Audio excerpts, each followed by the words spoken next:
in 2 minutes. So we'll just pass around some individual pies. I want to thank Professor Eyer, Professor Josh Blackman, Dean Solomon, Professor Kovacs for coming together on such short notice. What we're really going to have here is just a discussion on 2 points. One is we want to hear the personal thoughts on Justice Antonin. He was professor first, don't forget it. We want to get personal thoughts and anecdotes and any thoughts at all, anything, on Antonin Scalia. And then second, it goes without saying that there's already conflict brewing about who's going to replace him. Is there? And then we're going to talk about that as well. It's my view that this is most likely, pretty much almost a certainty, that this is going to be the most consequential event during our law school career. Is the court going to be tipped one way or the other? So let's hear smart, intelligent thoughts about it. Thanks for coming. I'll just leave if he needs to. Well, right. I was going to say, I don't, so let me say that disclaimer at first that I'm a legal historian and teach trust and estates in addition to legal history. So I am not a Supreme Court observer. I don't teach a substantive field where the Supreme Court is very active. So I'm not really qualified to talk that much about jurisprudence. But I was a student. I graduated law school at University of Chicago in '76. Justice Scalia came in '77, I believe.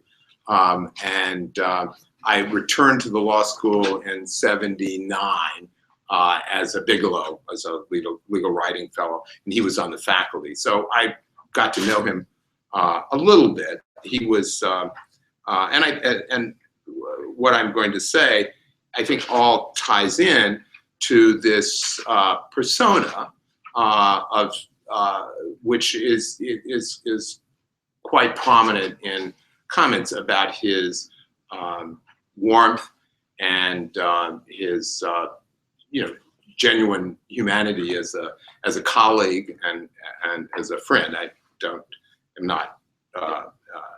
wouldn't claim to be a friend in that sense. And in the years, I got to know him a little bit better. Actually, some of my students, my first-year students at Chicago, rented his house the year he visited at Stanford. So I've seen his kitchen, his wife's kitchen, and because we had dinner there. But and then when I was at the American Bar Foundation, he was honored. He was the speaker at one of the mid-year meetings, and I sat at dinner with him. And just Carl and a couple of other students, and Katie and I were invited by by a friend of the law school. Justice Scalia spoke probably early November, around the 10th or something, at the Union League Club, and I got to talk to him a few minutes at the reception before. I thought I would tell 2 stories which sort of tie in, partly to a couple of remarks that have been made about him. And the one is the papers have noted that, he was the first Italian-American to be nominated to the court, but he, the way it comes across in print is that he bristled at being called an Italian-American. He was an American. But there are aspects of that, I think, as Josh's pizza remark made, that he was proud to be an Italian. And the story, it's also about his own self-deprecation. My dissertation mentor and friend, Stan Katz, was on the law school faculty at Chicago with Justice Scalia. And they had sons who were the same age and were good friends, and they were both attended the lab school at Chicago. And Derek Katz, my mentor's son, was a viola player, very serious, and still is a very serious viola player, and they played at after school one day. He went to the Scalias house, which was near the lab school, and they played, and Stan picked him up and went home. And they got home, they realized that he had left the viola at the Scalias. So that night, Stan called Nino and said, "Nino, would you mind bringing the viola over to the law school tomorrow? It's across the Midway." And he used to walk to his office. He said, "Would you mind walking it over tomorrow?" And Nino said, "Absolutely not." Stan was a little taken aback. He said, "Why?" And he said, "With my last name, if I'm seen in the South Side of Chicago with the violin case walking across campus, everyone will think the worst of me." So that was the one story. But again, it sort of ties into the heritage. The second is, and there's an article, Greg Kennard, I believe his name is, at Buffalo, on the faculty of Buffalo, wrote an article about Justice Scalia where he referred to him as a pre-Vatican II Catholic and thought it affected his jurisprudence. But the justice was a very serious Catholic. And when he left the Nixon administration, or I guess it was by then the Ford administration, to return to teaching, he had been at Virginia, and Charlottesville had one Catholic church. And as with many Catholic churches in the 70s, late 60s, early 70s, there was a guitar playing priest who was quite liberal. And the justice never really liked it, but that was the Catholic church in town, and he went. So he came to Hyde Park, and when he accepted at the University of Chicago in '77, and he went to the local parish church in Hyde Park, and there was a guitar playing priest, and he decided that wasn't where he would go, and he went to the Catholic church in the west side of Chicago, which, for those of you who don't know, is really kind of the mob church. I mean, it was the place where the old Italian community was, which had a lot of connections with the mob. It's behind the University of Illinois Chicago. And the justice was there for a number of years and became an important lay leader in the church, and was highly respected and regarded.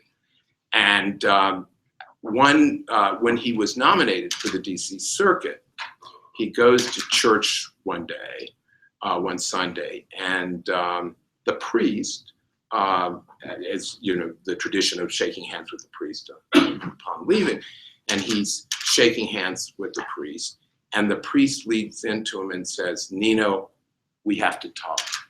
So would you wait?" So everybody files through, and Justice Scalia waits, and the priest takes him to a quiet corner and says to him, "Nino, the FBI was here, but don't worry, I didn't tell him anything." Because this was a priest who had heard confessions and all from the mob and various things, and so that was that was a story that the important part of this is a story that Justice told on himself. Actually, his clerk, Steve Calabrese, who was on the faculty at Northwestern, told. But then at a talk at Northwestern, but then the justice got up and sort of embellished on it.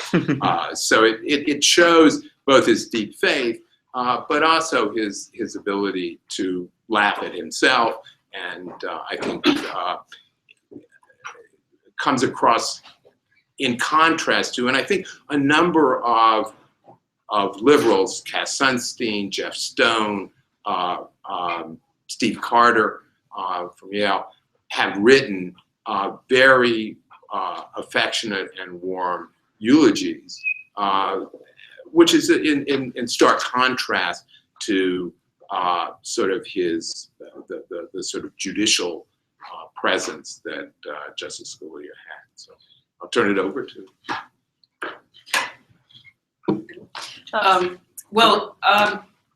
Why me? Well, I spent a lot of you guys know I practiced for 15 years before teaching. Most of that time I was at the Justice Department.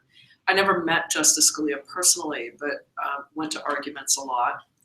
The one thing that you notice about Scalia argument is that he was really funny. I think it's Jay Wexler at BU who has done an analysis of laughter during Supreme Court arguments, and I think that Scalia pretty much wins hands down as the one who got the most laughter. Anybody who met him would say that he was very warm and friendly. There's also no question that he was tremendously influential as a justice. I disagree with almost everything he decided, except in administrative law, which I teach. And I don't know, I've got a lot of my property students here, but anybody who takes administrative law with me, there are a lot of times during the semester we'll say, Scalia wrote for the court, but I totally agree with him. And I think that's in part because he spent some time at the Justice Department. He was, for most of his life, at least a lot of his professional life, a public servant, including, 30 years on the Supreme Court. And it did influence his view of the law in important ways, I think. So no question that he was a real giant in a lot of ways. And we could talk about his replacement later. All right. Well, I welcome the Rutgers Federal Society for hosting me today. I'm a law professor in Houston, Texas. I was supposed to be talking about the United States versus Texas immigration case today, but we have more pressing topics. So we have suffered a great, deep loss to the rule of law. In the days that have followed, the memorials about Justice Scalia have said one thing: whether or not you agree with his opinions, you have to recognize his contributions he's made to the Constitution. And I want to focus on a couple specific items. This topic of originalism, the idea that we should interpret the Constitution as it was originally understood. Had we been at this law school, say 35 years ago, it would have been a laughing matter. The living Constitution was alive and well, just as Brennan was making up as he went along. And the idea that we should even try to divine original meaning was not even in the frame of consciousness. Justice Scalia changed that. Justice Scalia won that battle. If you look at the case of District of Columbia v. Heller, which recognized that the Second Amendment was an individual right, what did that case hold? The majority said originalism one way, the dissent said originalism another way. Both the majority and the dissent recognized that the way to understand the Constitution by looking to history. The second method that Justice Scalia had a significant change in the law was about textualism. There are Supreme Court decisions from the 1970s that will say, we've reviewed the legislative history, it's inconclusive, so let's look at the statute, the text, right? Let's look at the text. No more. Justices know that they need to find an answer in the text first, and maybe then legislative history to confirm it. But the starting point is always the text. The third major contribution that Justice Scalia has preached is that of the separation of powers. In the 1960s and 70s, the vanguard was the individual rights, abortion, this, that, right, whatever you can get from the 14th Amendment. But Justice Scalia taught us that it was not the rights, but the structure of our Constitution that protects freedom. In cases like United States versus Prince, another case like Morrison v. Olson, right? Justice Scalia taught us that was structure that protected our most fundamental freedoms. And I think among all else, right, it's hard to actually think of the majority of decisions Justice Scalia wrote that were significant. His perhaps most poignant decisions were in dissent. He wrote his dissents not for his colleagues. He wrote his dissents not for law professors who disagree with him. He wrote his dissents for every one of you in this room. Justice Scalia firmly believed that the dissents he wrote would one day be vindicated and become majority opinion. He wrote these dissents to speak to a generation not yet born, to speak to a generation that will come in the future. And indeed he has. And his legacy will live on, not just in these anecdotes we have about deep dish pizza or penitent privilege or any of these sorts of things. his legacy will live on in that we read his dissents and we say, you know what? He had a point. And every time he dissented, he made the majority opinion stronger. Justice Ginsburg, who was his ideological opposite, wrote a very touching remembrance, calling him my best buddy, my best buddy. There's this amazing picture of Nino and Ginsburg riding an elephant together in India. It's a beautiful picture. You can find it on Google. But they identify and they typify what we ought to accomplish. People who do not agree on the merits, but can embrace each other and welcome the exchange of ideas and use those ideas to sharpen their thoughts. It's no sense having a room where everyone agrees with each other. That's no fun. You have nothing to challenge you. You have no idea if your ideas are weak. But having Nino, Justice Scalia, on the court made the court a stronger institution. So on Monday, when the court opens up in session, there'll be what's called a black crepe. It's effectively a black curtain in front of his seat on the bench. And there'll be a black drape where Justice Scalia's seat is. That will be a void that will be very difficult to fill. Dare I say, impossible to fill. I don't care who's picking it, which president's picking it. But the gravity of Scalia's contribution cannot be matched. And indeed, the people paying for your pizza, the Federalist Society, owes a deep debt to Justice Scalia, because at the University of Chicago, he was the faculty advisor for the first meeting of the Federalist Society. He was there from the outset. I've often called him the patron saint of the Federalist Society, and I suppose we should say that now, because I'm sure he is insane. I'll leave you with this warm thought. I like to think that somewhere right now, Nino Scalia and James Madison are arguing about the Constitution, and they're having an ongoing debate about how best to understand the document, which was framed so long ago. And for once, Nino can say, okay, here's the right answer. And then you'll still argue further. So I thank you for your comments. My friend Katie will offer some comments as well. And then we will move on to discussion to talk about, okay, what happens next? Katie? So let me say another disclaimer at the outset. I was surprised to find myself on this panel. I don't consider myself, I also am a legal historian. I am certainly familiar with contemporary Supreme Court decisions, but am not a close study of the contemporary justices, nor do I have any personal anecdotes that I can share, having never met Justice Scalia. So I'm just going to talk a little bit about what thoughts this event and its aftermath have spurred for me as a person and as somebody familiar with the law, for whatever they are worth for this conversation. In the aftermath of Justice Scalia's death, the thought that has been prominent in my mind is really fundamentally a question. Is law today politics all the way down? Certainly the two parties seem to be approaching it from that perspective, in the sense that I think it's quite clear that the fight over nomination is a fight over an understanding that if the Democrats replace Justice Scalia, it will be a liberal court. If the Republicans do so, it will continue to be a closely divided but fundamentally conservative court. This ties into my thinking about Justice Scalia, who in some sense I think of as being politics all the way down. Josh alluded to his many intellectual contributions around originalism and textualism, but of course Justice Scalia was a justice who did not always follow those tenets himself, and in particular did not always do so where conservative outcomes would otherwise be foreclosed.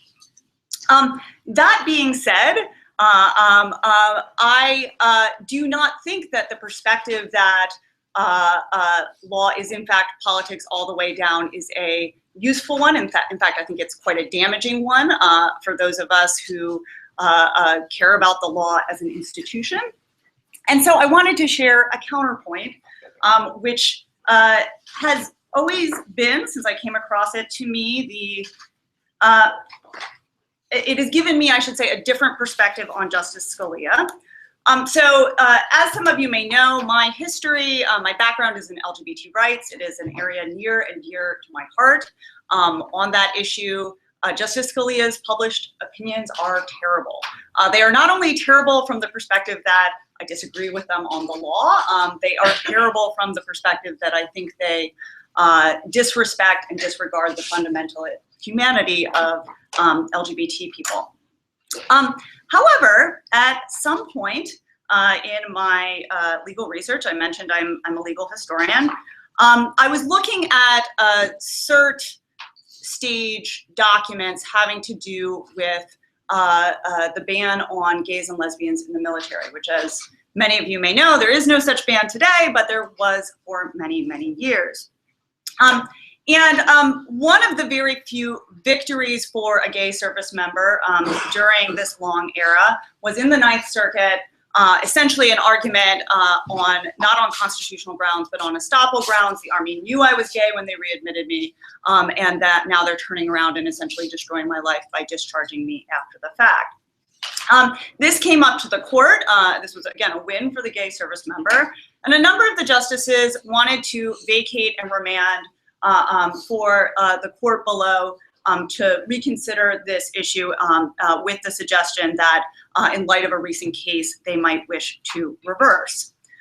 So I came across this dissent from Justice Scalia, dissenting from this disposition. This is never published because ultimately he persuaded his colleagues.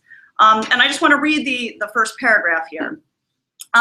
So he says, the U.S. Army has regulations forbidding the enlistment of homosexuals. It nonetheless permitted Sergeant Perry Watkins, whom it knew to be homosexual, to remain in the service for 13 years, twice permitting him to re-enlist and consistently giving him high performance evaluations. In 1982, however, it put an end to the career in which Watkins had invested so much of his life. It refused to allow Watkins to re-enlist for his 4th term of service solely because he was a homosexual. Watkins sued, seeking an injunction requiring the Army to allow him to re-enlist. After extended litigation, the Court of Appeals to the Ninth Circuit upheld the district court's grant of an injunction, finding the Army equitably stopped from denying re-enlistment. Upon the Army's petition for review, the court today vacates the Ninth Circuit's opinion and remands for reconsideration in light of Office of Personnel Management versus Richmond. I dissent from this disposition. To me, this was extraordinarily striking. This is not the Justice Scalia that most of us associate with consideration of LGBT rights issues. He speaks here with a real sense of the personal costs to an individual of this decision by the Army. And so what this called to mind at the time, and what I've been thinking about a lot in the aftermath of Justice Scalia's death, is the extent to which it has become more and more pervasive to assume that we know what the other side is thinking. And I use that term advisedly, right? For those of us who are dedicated liberals or dedicated conservatives, to assume and write off what those who do not share our ideological orientation may believe.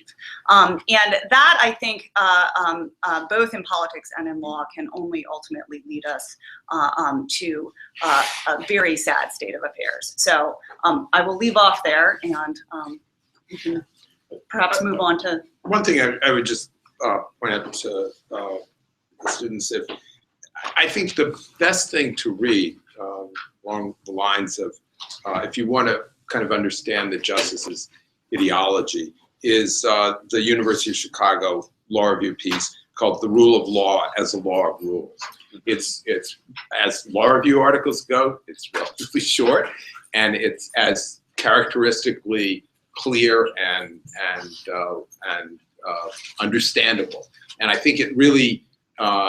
He also wrote a piece that same time, Originalism, the Lesser Evils, because he was, as I understand it, not quite the originalist that Bork was. I mean, there's a slight difference in their approaches. But I think it's something that if you want to go back and read something, it would be worth reading. Okay. So, and I appreciate Katie's point. In fact, Katie, we have a good friendship because I am pretty much on the right, she's pretty much on the left, and we read each other's stuff, and I always find stuff that we miss. So I appreciate Katie's sincerity in that on a number of levels.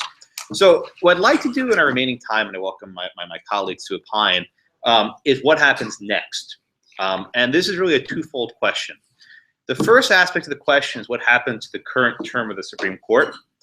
And the second aspect of the question is what happens to fill the vacancy. So let's talk about the current term first. So at the moment, we have an 8-justice court. And for the majority of cases, the overwhelming majority of cases, it won't matter.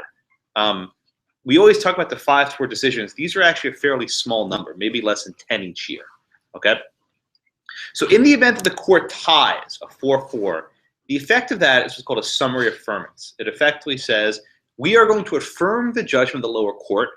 We're not issuing any opinion agreeing or disagreeing. We simply affirm it. It sets no new precedent, okay? The other option when a court ties is to set the case for re-argument. So, and I'm actually doing this research now, but there have been a number of times over the last half century where the court was shorthanded. For example, Robert Jackson, the great justice, he left the court for a year to go to Nuremberg, be a prosecutor of Nazis. Total awesome guy, right? The court was shorthanded, and there were a number of significant 5-4 decisions that were re-argued when he got back. There have been quite a number of deaths on the court. Justice Vinson and others. They re-argued cases. Brown v. Board of Education, for example, was re-argued. Indeed, Roe v. Wade, one of the most seminal cases of all time, was re-argued.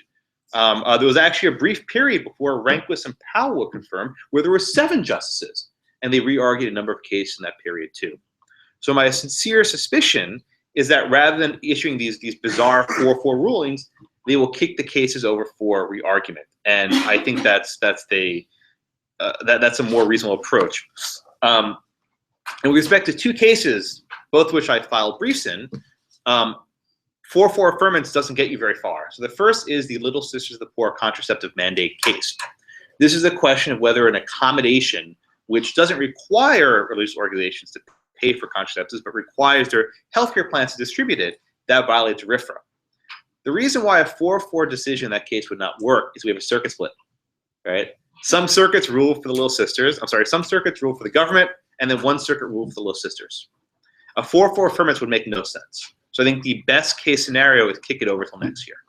The other case, and this one's actually more significant, is the immigration case, United States versus Texas, what I was originally supposed to come to here and talk about.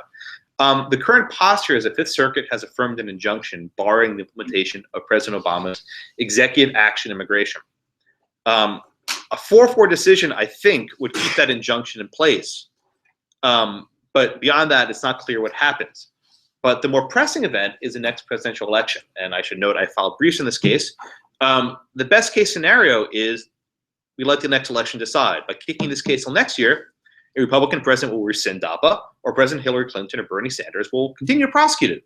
And the court can continue it at some later juncture, right? The other cases, honestly, if they go 4-4, it doesn't matter. I mean, it matters, but it's not going to end the world. These are only 2 pressing cases that really matter that have to be decided on a timely basis. Now, well, you should point out, though, that in Fisher, which we're in the law school, so it matters, public law school, Justice Kagan has had to recuse herself. 7 justices. So there's 7. So that it can be decided, but whether they decide an important issue should be decided by 7 justices is another. Right. Yeah. The reason why I didn't make a big deal about Fisher is that there are other cases coming up the pipe that are more serious. Right. So, for example, the case in Fisher is actually gerrymandered to the facts there. It's very specific of whether Texas top 10% plan. That doesn't really have much pull outside of it. The future affirmative action is Ed Bloom's cases against Harvard, right, in North Carolina. There have been straight up challenges to private universities and public universities, actually, and the clients are Asians. The argument is that you're discriminating against Asians by making it harder for them to be admitted. That, more than Abigail Fisher's what schools need to keep an eye on. So even if the court doesn't just dismisses Fisher on some narrow grounds, this will come back up in a year or 2. So I mean, by that I mean, it's not pressing. Affirmative action will get resolved eventually. And it's also an interesting question. Is a 4-3 decision precedential? And courts have said we ratify previous 4-3 decisions, but it's unclear if a certain court will be bound by 4 justices. I mean, you know, we can count how many angels are dancing ahead of a pin, but it's a relevant question. And the other case, which is significant, is the Friedrichs? Well, I was going to say the whole women's the abortion case, because that again could be 4-4. I mean, if Kennedy sides with the pro-choice, then it doesn't matter. It's 5-3. But if it's 4-4, then that would, and the lower court in Texas would is pro-life, as it were. Right, and the reason why I'm not too concerned about that case is there are many other states that have enacted similar laws. there are fetal pain bills, there are all these other things. Mississippi has a case. So if the court doesn't resolve this case, there are other vehicles to choose, right?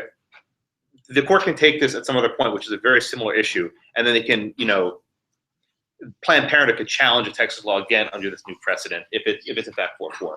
So I mean, I don't mean to diminish the abortion case from action, but these can be brought up again. They're not urgent, right? I mean, I know justice delayed is justice denied, but in the grand scheme of things, another year won't make a difference. Now, the bigger question is what happens to Phil. So you have your pocket constitutions, right? You don't? Federal side, get on this. You have to give them. So I'll read to you from Article 2, Section 2, right? And it says, the president shall, shall means must, okay? The president shall nominate and by and with the advice and consent of the Senate shall appoint, ... judges of the Supreme Court. No, it's not justices, judges of the Supreme Court.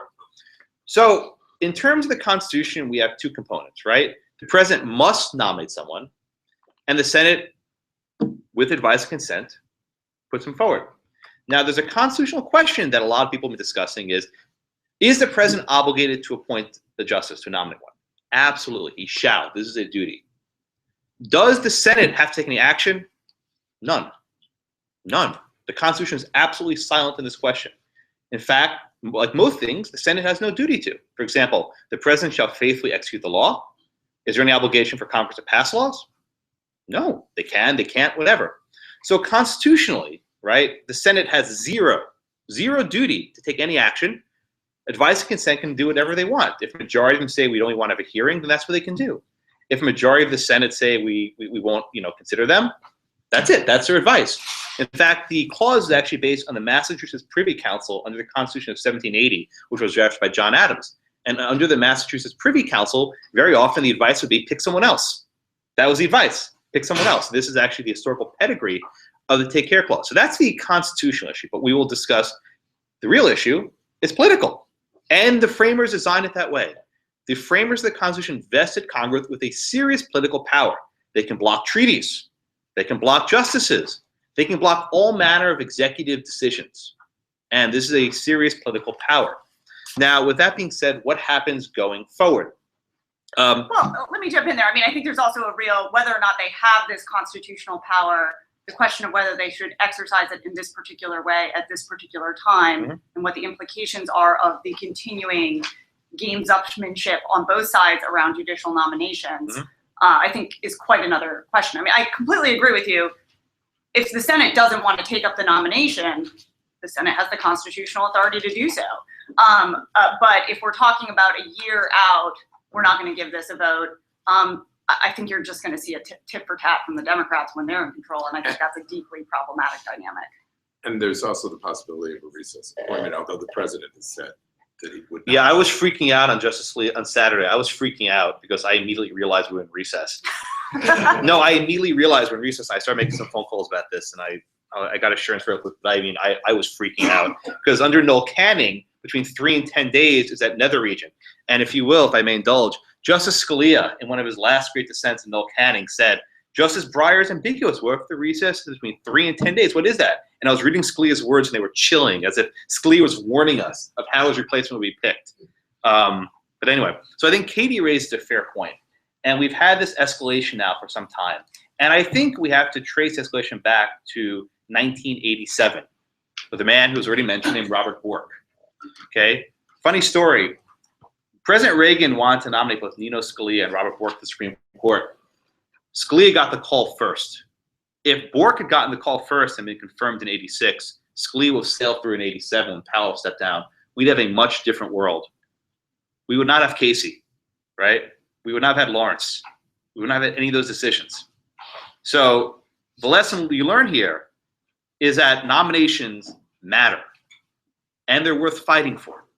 So the reason why, let's talk about the Bork nomination. So originally, Lewis Powell stepped down in July of 1987. Okay, he was a moderate Virginian, a Nixon appointee. President Reagan nominated Robert Bork, an accomplished scholar, a DC Circuit judge, a former Solicitor General, a serious conservative. He was an open, unabashed conservative. There was no mistake, but he was a scholar of the highest order. No one would take that away from him.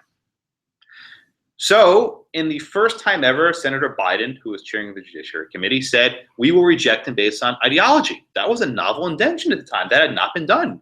I mean, that was unprecedented, if I could use the phrase, right? So after a protracted, lengthy hearing, and by the way, it's often said that the Senate got rid of smoking indoors the year before. Bork was a chain smoker, so he was going through nicotine withdrawal. Had it been a year earlier, it may have been a little cooler during the hearing. Nino smoked a pipe during his hearing. You see pictures. He had a Sherlock Holmes-style pipe during his hearing. But Bork was borked, as the verb became, right? He was blocked. I think the vote was 58-42. That sounds about right. He got 2 votes short of cloture. And they blocked his nomination. So what happened next? President Reagan pulled out a substitute. He pulled out Doug Ginsburg, who was a Harvard law professor, DC Circuit judge, who was my professor at George Mason. And then it turned out that Doug Ginsburg smoked pot with the students at Harvard. And then Bill Bennett, just say no, Nancy Reagan had to yank that, which was another mistake. So then they were fielding, they pointed a Sacramento Republican, as he's called, Anthony Michael Kennedy. And the first red flag should have been Lawrence Tribe endorsed him. That was actually this is one of the first red flags. And Kennedy sailed through 97-0. So if you read the newspaper, say, look, Anthony Kennedy was confirmed in election year. I have several caveats. So first, the vacancy arose a year earlier in 1987. And second, he only went through because the Democrats killed Robert Bork first. I mean, they killed the nomination. So, I mean, it's somewhat of an incongruous data point. The Powell nomination was open for about 220 days, right? It was open for almost a year. And there were actually several cases that were re-argued after Kennedy came out. For example, Inez v. Chadha, right? He wasn't on that case. They went through not Inez v. Chadha. Well, it wasn't Chadha. Which one was it? There was one case which he came on. I'm blanking the case. Doesn't matter. But there were several big cases that he wasn't on. So there was a serious escalation. So then we go forward to. Can I just add a caveat here? Because I think you've omitted an important part of the story, which is that the Reagan administration was the first administration to take a self-consciously ideological approach to appointing judges, which is what led us to Bork being Bork. What do you mean ideological? As in, that was a self-conscious part of the Reagan administration's strategy, was to appoint the most conservative judges that they could in a way that was not common to prior administrations, and to thereby move the law through this mechanism. So, I mean, again, I don't think it's actually useful to get into who was the originator of the tit for tat. I mean, I think there is a long history here which has been escalating on both sides. But I don't think that the implication that this was exclusively a sort of novel democratic response to a particular Republican nominee that had no counterpoint on the other side is historically accurate. And this is why I like having Katie to my left. But it's also it's also having written on Court of Appeals appointments, the history of those. It's also reflective of the role of the Supreme Court, the changing role of the Supreme Court throughout our time, where legislatures used to, and this is crude, but legislatures used to take positions, and then the courts were sort of interpreting various aspects. In order to get political consensus, legislatures started using very vague, much vaguer language, and the courts then had to fill in whether something was allowed or not. And so the kind of regime of a president's own political, it's really their priorities were shaped a lot by the court. So the nexus between who the judges on the Court of Appeals, but also who the judges on the justice on the Supreme Court were, was much more palpable. So that appointing, if you look at someone like Stevens, who is a solid Republican, sort of a particular Republican stripe, he was vetted on certain issues around criminal justice because that's what was important to the Nixon administration. His views on civil rights or First Amendment weren't particularly the concern of the appointing president. By the time you get to the Reagan era, it's much more that these are salient political issues for the president, and therefore the vetting and the fights become much more real. And raises this whole issue, as Katie quite correctly points out, of whether this is all just politics or whether it is law, and whether there is any boundary between law and politics. The rule of law is based upon a division between law and politics. And sorry. So let me give you one example to build on the riff of dividing law and politics. There was a case in 1987 called Texas versus Johnson. This was a case where a man in Texas named Johnson lit a flag on fire, an American flag on fire. It was during the Republican convention. He was prosecuted under Texas law for flag burning. This case went to the Supreme Court. The court invalidated his conviction. And one of the justices who voted to invalidate the conviction was Nino Scalia. And Justice Scalia would often hold up this case as an example of where he votes against where his politics are. As far as he was concerned, that that flag burning hippie should go to jail, right? Toss him out the street. But Nino said the First Amendment does not permit punishing someone for political speech, which this person was sincerely engaged in. And Scalia, he's not perfect. Katie's right. He is not perfect, right? He's been inconsistent. I've called him out as inconsistencies in many respects. But to borrow a line from Mike McConnell, one of the reasons why you can say Justice Scalia is unprincipled is he had principles in the first place. You can't say that of a lot of justices, right? Was Justice Brennan principled? Whatever. 5 votes got there. Scalia had principles. He stuck them sometimes and not others.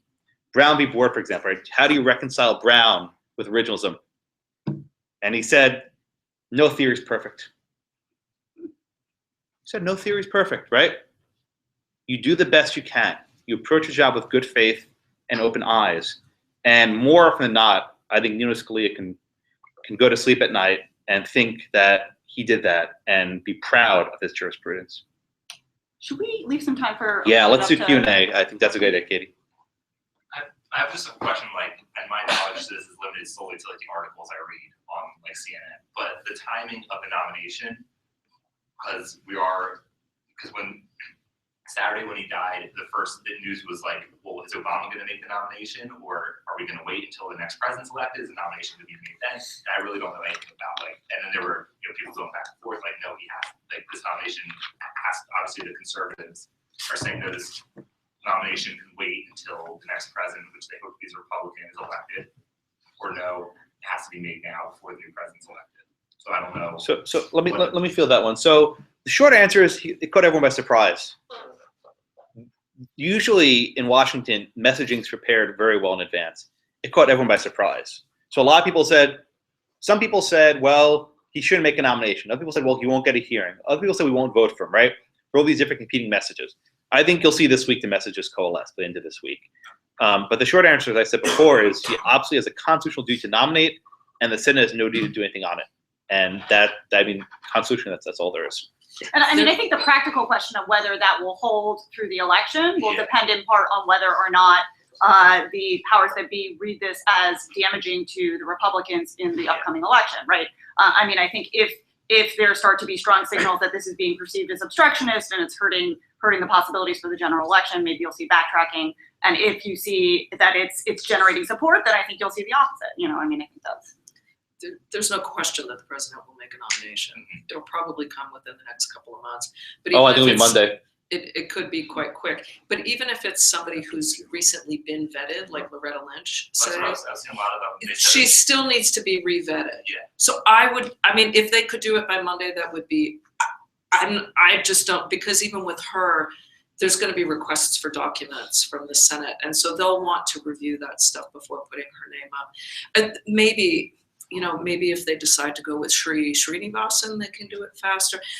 But my guess is it takes at least a few weeks. But there's no question he's going to make a nomination. But it's as Josh said, there's no question he has the power up until January 19th or whatever the transition. He is the president, and the president shall.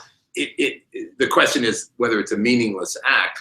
The McConnell perhaps, had he been advised a little better, would not, just as he shouldn't have said the day after Obama's election, that our sole job is to make sure that he fails. That was after the midterms. Yeah, it was 2 years later. Yeah. But the point is, it was not advisable to say that. He probably, on reflection, should not have said, we won't hold hearings.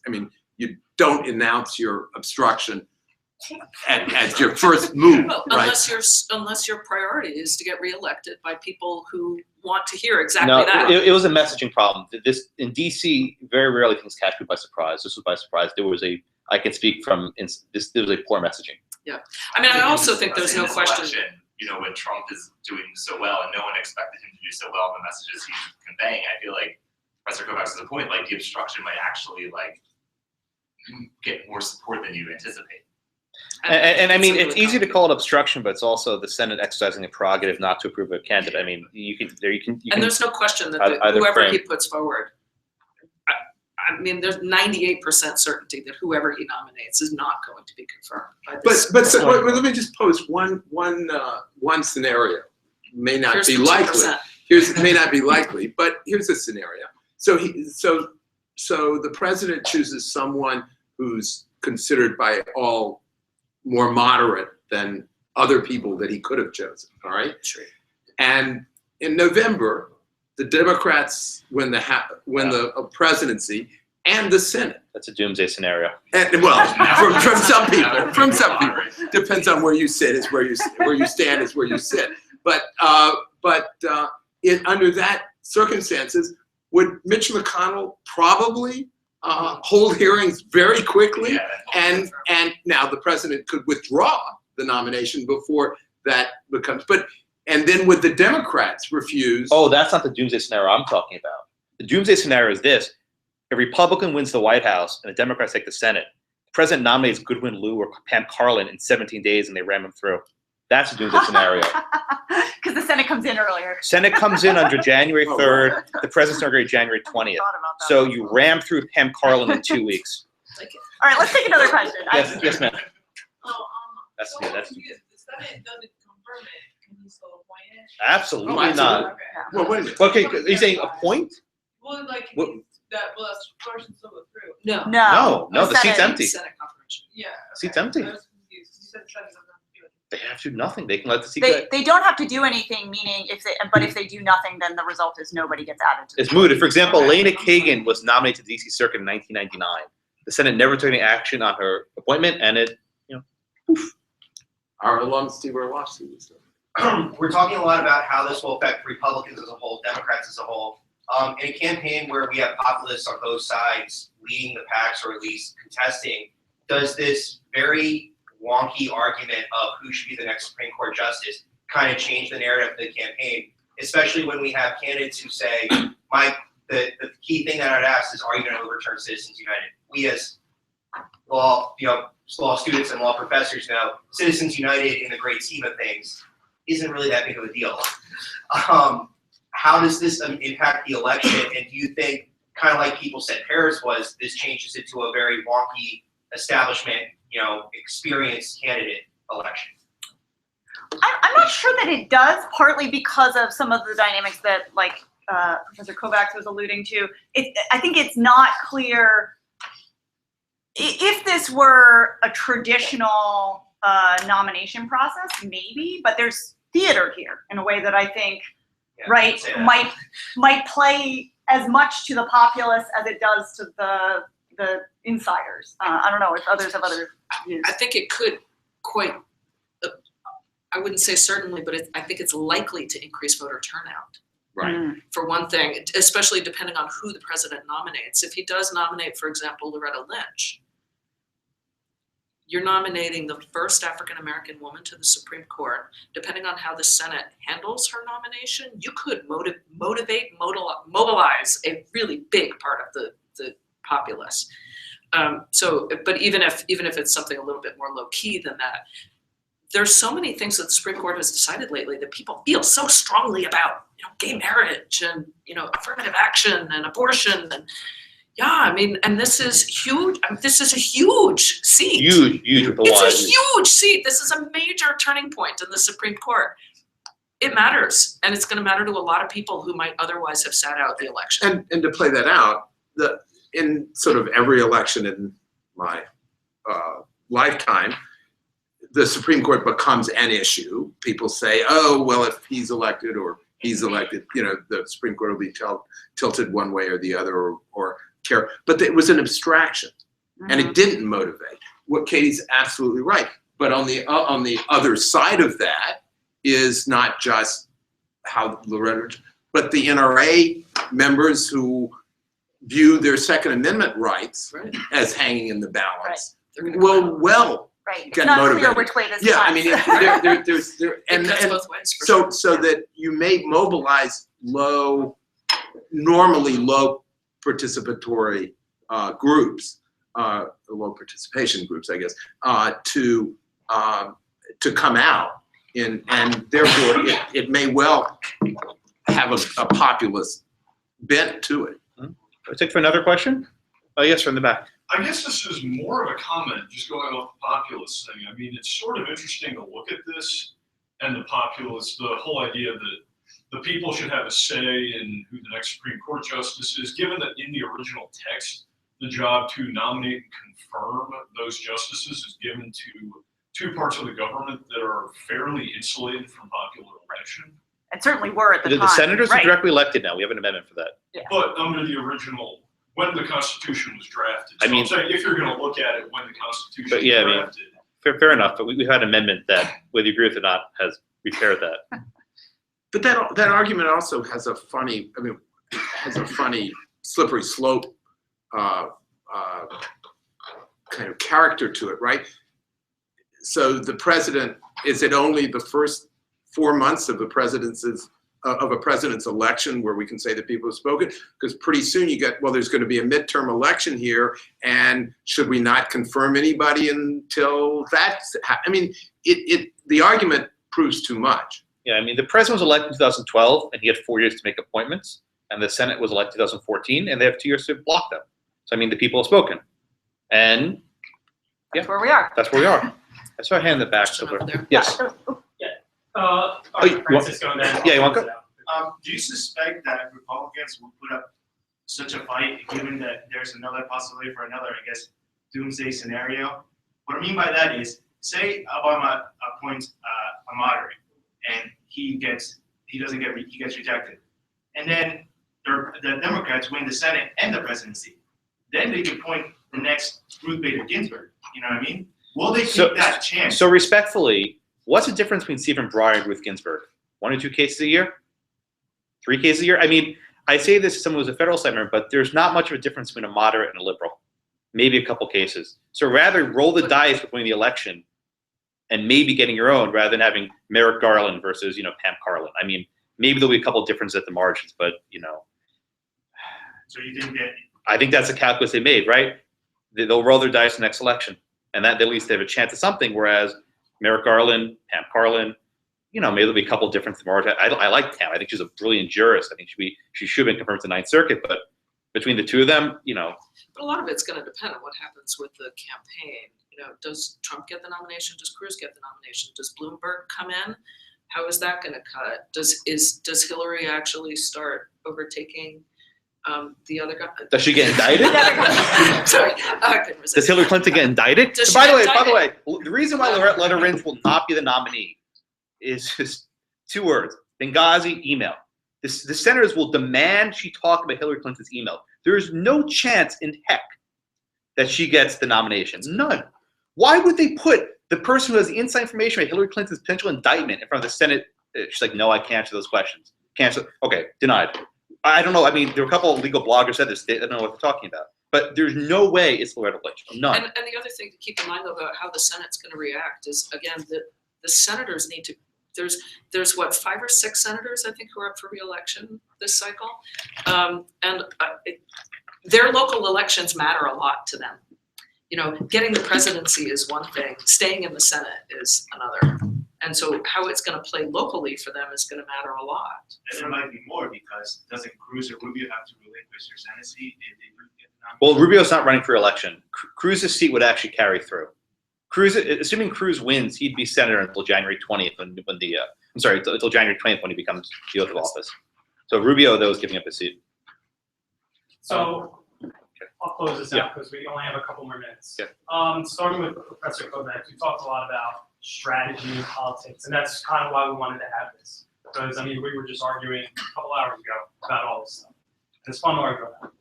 But fundamentally, I want to start with Professor Kovacs. What type of justice do you want to take the seat? Like, what qualities, what principles, what about them would you want? Because it's easy for a conservative to say, I want an originalist, and I do. But kind of what do you want in the next justice? Me personally, like if Yeah. I were president, what would I be looking for? Yeah. Gee whiz. Brains is definitely Like a zombie? the first quality. You know, I want somebody who is smart and thoughtful and sensitive and empathetic. And I think that I mean, this goes to what Katie was saying before. I think that a lot of what's lacking in the law these days is empathy, is just realizing that there are people behind these cases with lives that matter. And that's why, you know, despite, you know, whatever you think about Kennedy's opinion in the gay marriage case, you know, I personally think it's kind of I mean, I agree with the outcome, obviously, but the opinion itself sort of, I mean, come on. But the beautiful thing about it is that it's really deeply empathetic. I want somebody who understands that there are people behind the law, who's also really brilliant. And yes, I would want somebody who is more left-leaning than not. But point well taken that some quite moderate justices have done what the left needed them to do. I mean, Stevens was not meant to be a liberal. Souter was. You know, Souter wasn't meant to be a liberal. O'Connor half the time. You know, it's really, to me, it's more about having somebody who is thoughtful and smart. Dean Solomon. Well, not to disagree with Josh, but you should know your audience. Coming to the state of New Jersey and dumping on Justice Brennan is not a good idea. So I would look for somebody from New Jersey first. But more seriously, I think that one of the things, Carl, that Justice Scalia was quite vocal about at that talk in November was the lack of diversity, and not gender or even race, but rather they're all from either Harvard or Yale. They're all from, no one has had elective office. I mean, talk about Citizens United. You have this case which talks about fundamentally how politics work and how politics is structured, and no one has had run for elective office, I think. That's right. So I would look for sort of more, as presidents used to, some sort of more traditional characters. And that also leads more towards, I think, people who can build consensus. I mean, again, you criticize Brennan in the sort of, as though it was just a 5-vote majority, but the point was but no, you said it also about Brennan. Yeah. He said Brennan, and that's a remarkable ability. I mean, one of the things that that Justice Scalia, I think Jeff Stone's eulogy talks about, was he wasn't able to he was able to build majorities at times for his position, or he had 5, but his approach to the law, he wasn't able to build a majority. So that's what I would do. Well, I thank everyone at Rutgers and my distinguished colleagues for hosting me today. You know, if you'd asked me how to replace Justice Souter or Justice Stevens, I may have given you one answer, but I'll give you a special answer for Scalia, because he holds a special place in the court, not just as another rank-and-file conservative. He was a thinker of the highest order. He changed fundamentally the way that we see the law. He changed the way law professors have to teach the law. He changed the way law students have to read about the law. I don't know if there's anyone else in the 20th century, right? Can you even name a Justice Brennan opinion, a majority opinion that you could think of that you know, actually you study for its reasoning? No, right? I said for the reasoning, right? You didn't let me finish my sentence, like Kanye, thank you. So, I'm gonna let you finish. So what am I looking for? Someone who can think and help us shape the way the law should be understood in a very deep and profound way. And ideally, I would hope it's someone who could continue Justice Scalia's legacy and his commitment that the rule of law is the law of rules. Thank you, sir.